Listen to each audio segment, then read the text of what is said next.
नमस्कार. आता आपण ज्याप्रमाणे बघितलं आपण मानेमुळे म्हणजे सर्व्हायकल स्पॉन्डिलोसिसमुळे, अर्थायटिसमुळे, पॅराक्झोल पोझिशन व्हर्टायगोमुळे किंवा स्ट्रोकमुळे चक्कर येणं हे खूप कॉमनली आहे.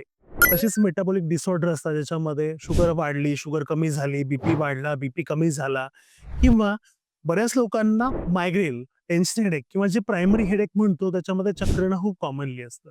लोक पेशंट मला म्हणतात, की "सर मला चक्कर येते आणि डोकं दुखतं." प्रायमरी बेसियर मायग्रेन किंवा कुठल्याही प्रकार मायग्रेनमध्ये जो आरा असतो त्याच्यामध्ये चक्कर येणं हे खूप कॉमन असतं. त्यामुळे चक्कर संदर्भात असलेली लक्षणं आणि त्या संदर्भात असलेल्या आजाराची आपण योग्य माहिती घेतली, तर मला वाटतं, की या माहितीनुसार आपल्याला 100% लाभ होईल आणि उद्या जर तुमच्याकडे असा रुग्ण आला, की "सर मला ही चक्कर येत आहे." तर तुम्हाला त्याबद्दल ही चक्कर मानेमुळे आहे, मेंदूमुळे आहे का कानामुळे आहे याची सविस्तर माहिती होईल. आणि मला वाटतं यामुळेच रुग्णांना नक्कीच फायदा होईल. मी बीड जनतेला आवाहन करतोय, की आपल्याला चक्कर या आजारापासून 100% मुक्त व्हायचंय. याच्याबद्दलची कुठली भीती बाळगायची नाही आणि 100% आपल्या आयुष्य चांगल्या प्रमाणे जगायचंय. आपलं आयुष्य निरोगी जावो, स्पेशली मेंदू आणि मणक्याचे आरोग्य तुम्हाला खूप आनंदी जावो, हीच मनोकामना. धन्यवाद.